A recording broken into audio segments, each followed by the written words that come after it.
And this morning we are joined by Ray Dalio. He, of course, has been critical of the nation's financial system, pointing to the wealth gap he's talked about, the printing of money and monetary policy, and now is expecting higher inflation. I hope we got that right here right now in Davos. No, you're nodding your head in the wrong direction.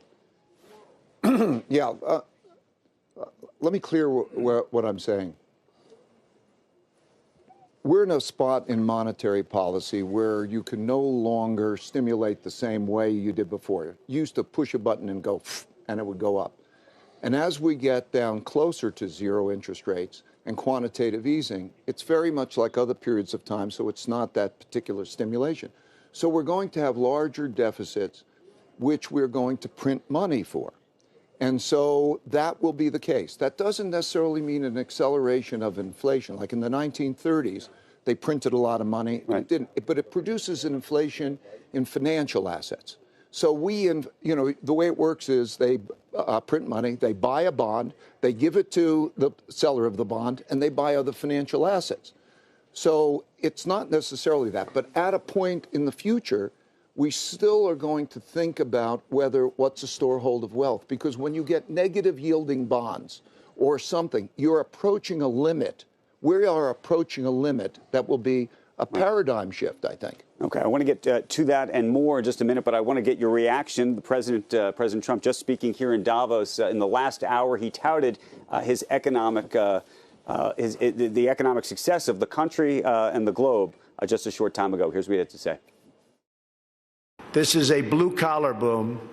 Since my election, the net worth of the bottom half of wage earners has increased by plus 47%, 3 times faster than the increase for the top 1%. Real median household income is at the highest level ever recorded. The American dream is back, bigger, better, and stronger than ever before. No one is benefiting more than America's middle class. Ray Dalio, you've talked about income inequality for a long time. You talked even about the potential for a civil war over income inequality. What's your reaction to what the president just said? I think he gave a good speech, and he talked particularly about productivity. In other words, and he talked about Florence and how that human energy that the United States and that we need, that inventiveness, that creativity, and converting that into commerce has created a beneficial outcome. Yeah. And that is representative through history, time and time again. If you have the energy of the people and the motivation of the people to move forward, that is true. And I also love his trillion tree policy in terms of that. I think that was good. He is not talking about the deficit question and the money question. So we're going to enter a period of time which we have to deal with the amount of money that we're going to have to borrow, who's going to lend it to us, and what that'll mean for monetary policy. But it was a calm, thoughtful. Do you think he was touting? I have a problem with that word that we used. Attempt to sell something by pestering people in an aggressive or bold manner. That's just. But this goes back to the press issues that we've talked about. I think the problem is. And all you did was read it. You didn't write it. But I have a problem. I think that the problem we have is that we're having a war. I mean, meaning everybody's on one side or another. You're right. You're either anti-Trump or you're pro of that. And no matter what he says, it's either going to be anti or pro, depending who the eyes are going through. And if we're not looking at things objectively, we've lost our objectivity. Okay, so let's look objectively. Well, I want to get back just for a second to what Ray's saying about central bankers and the Fed here. They seem to be of the notion they can let things run hot right at the time maybe they shouldn't be letting things run hot for too long. I mean, Powell is basically saying we're going to go above 2 because we don't. We always make this mistake. We think it's never coming down. Yeah, but I think the risks are asymmetric on the downside. Because let's say you go to 2 and you go to 2.5, you can always the brakes will work. Okay. There's enough debt. You raise interest rates a bit, the brakes will work. So you're not that worried near term about inflation? No. I think there are 4 big issues in the world. Okay. And if you know these 4 big issues and their interrelationship, that's everything. The first is this wealth values gap and polarity that could force us to go to one extreme or another. It's an issue and it's an argument internally in most countries and externally. The second is the difficulty of monetary policy to be able to be stimulative when it's needed. The third is we have the rise of China as a competitive power and so on. The main thing I'm trying to say is if you get a downturn, and there's a good probability in the next term you'll get a downturn, and you don't have effective monetary policy, and you have people at each other's throats, I'm worried about that, okay? That I think because is the big thing. Because you can't get fiscal policy to go along when you have people arguing. Right, and then fiscal policy is going to be in the hands of politicians. Yeah. And so will that money be well spent? Because you have to make productivity, right? Mm-hmm. So the idea of just give money away, wealth doesn't last. When there was the Russian Revolution, they said, we're going to take all the wealth. They took all the wealth. Wealth lasts an average about 5 years, basically, because you look at depreciation. You need productivity. And so how do we make that population productive and make that? So can I just ask one question to clarify? You said you think there's a good chance of a downturn coming in the next term. You mean the next 5 years, the next presidential term? Yeah, sometime between now and 5 years? It's going to happen. Yeah, it's just a long time. That's no, but I'm saying this is one of the things that's such an American mentality. If you go to China and you start to think, should we talk about it? Uh-huh. Should we think about it? I would say that there's a 20% chance any year, but also you don't have a rollover, because the key was the Federal Reserve in December backed away from a too tight monetary policy, and we're enjoying it ever since. But the big thing is then you have a wash in financial assets, okay? Everybody can borrow at cheap interest rates, and you want to get out of cash. There's still a lot of money in cash. Everybody's missing out. So everybody wants to get in. You can have, You can still have a spike, but here's the question. So we should look beyond just 12 months. I think the next 12 months, my guess is probably nothing much happens in the next 12 months. Then we have an election. Then we begin a new environment. So we have to start thinking ahead of the next 6 or 12 months, I think. That's what keeps you ahead of the game. But here's the question. So we had David Tepper had texted into the show on Friday and suggested right now that you have to be in the market full on. And so the question is whether everybody jumps on the train, everybody gets in full on, and then the problem arises that you're talking about. I think that's most likely. But then the question is when do you jump off the train? But also the question is, what do you jump into when you jump off the train? And the issue is you can't jump into cash. Cash is trash, okay? Cash is that they're going to, because they're going to print money. What do? You get out, okay? So cash is not going to be So what good. do you do? So what you have to do is you have to have a well-diversified portfolio. First of all, you have to be global, and you have to have balance. And I think, I don't want to grab, the headline's going to be, again, anyway. I think that you have to have a certain amount of gold in your portfolio, or you have to have something that's hard. There are 3 monetary systems that happen. The first is, in the old days, it had intrinsic value. You'd carry around gold coins. Then we come up with the idea of banks or even central banks. And what they do is they create certificates, we call notes, that are claims on those things. And we print many more certificates than there is money in the bank. And then that's a linked system. And we did that, and we broke that in 1971. Then you have a fiat monetary system, which means that you can print whatever amount of money you want. And you can put that, and that's what governments do. So we're in that part of the cycle, bigger picture, so that when you think about things, the depreciation of the exchange rate and the printing of money, I think over the next few years is going to be the biggest. If you want to buy gold, do you buy Bitcoin? No, there are 2 purposes of money: a medium of exchange and a storehold of wealth. And Bitcoin is not effective in either of those cases now. Store of wealth?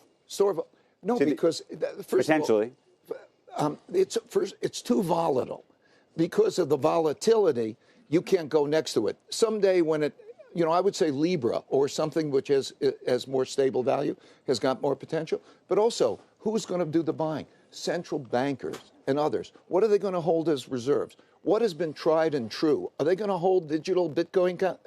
They're going to hold gold. That is a reserve currency, and it's been a reserve currency for 1,000 years. I don't want to. I know this is going to be the headline of gold. I want to emphasize a bit of gold is a diversifier. Okay, and that's the advice I can give. I know I'm going to come out of here like Ray Dalio's wild on gold, and that's not exactly. I'm not saying cash is trash is your headline. But cash is trash. But Ray, you would have thought that after all the years of zero interest rates in QE 1, 2, 3, and 4, you could have been making this case that entire time of what you were just making. Maybe there was so much of a lack of demand in the private sector following the financial crisis that it was able to absorb all of that. But coming to us now with that, it almost, at the risk of sounding like the boy who cried wolf too many times, I'm not saying you did, but we all were, the death of the bond vigilante, it's been well documented for the past 10 years. Now you're saying is the time to work. I think it's totally different. Well, I would say when we are dealing with the negative interest rates, which we've had for years and years already. Well, no, we know how long it's been. Okay, and you take each country, and you take where we were in December toward the tightening, then you create an easing. We are now coming into a direction. And so the question for any of us is not whether it's early or not. The question for any of us is when you're holding all of those bonds and you have a negative interest rate or something, and how far more can you push that? What does the next 5 years look like?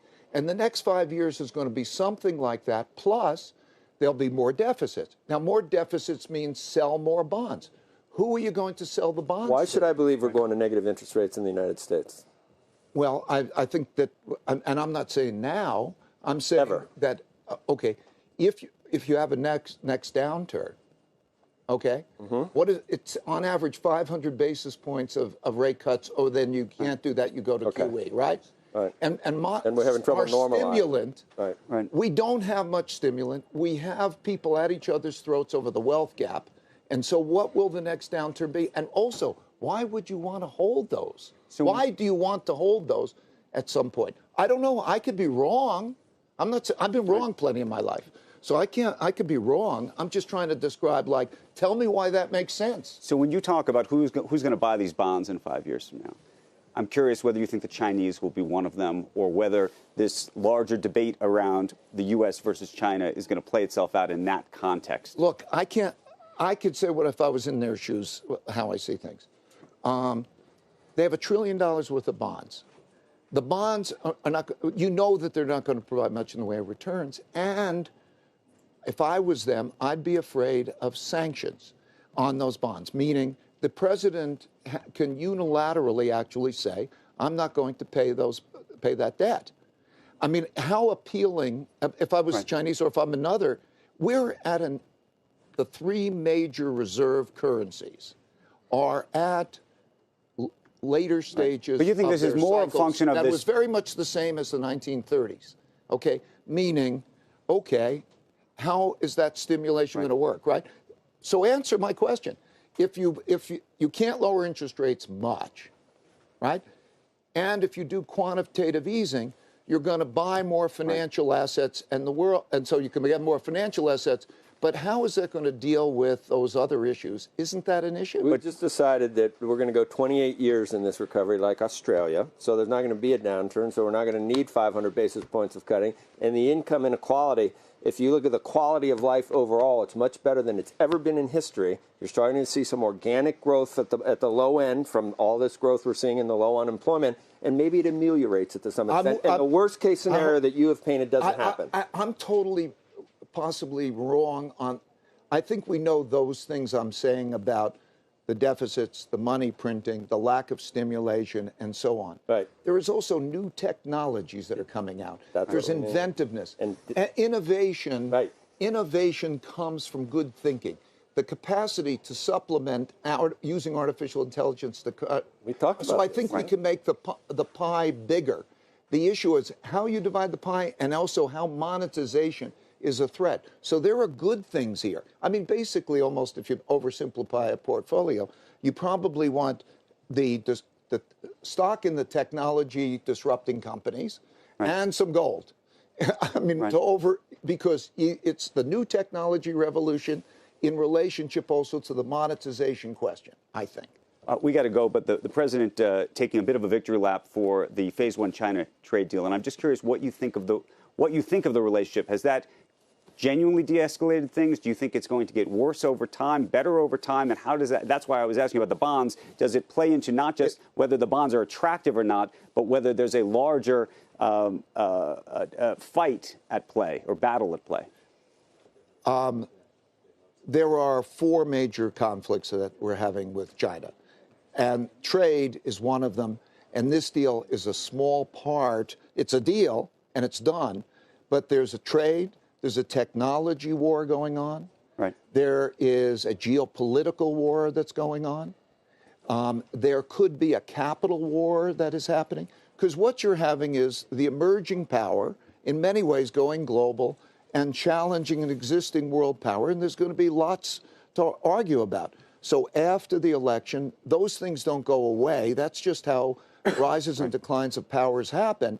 And so I think that those issues, this is a small thing in relationship to the whole big thing. Okay. Ray Dalio, it's great to see you. Thank you Nice for coming to in this see you. morning. Appreciate it.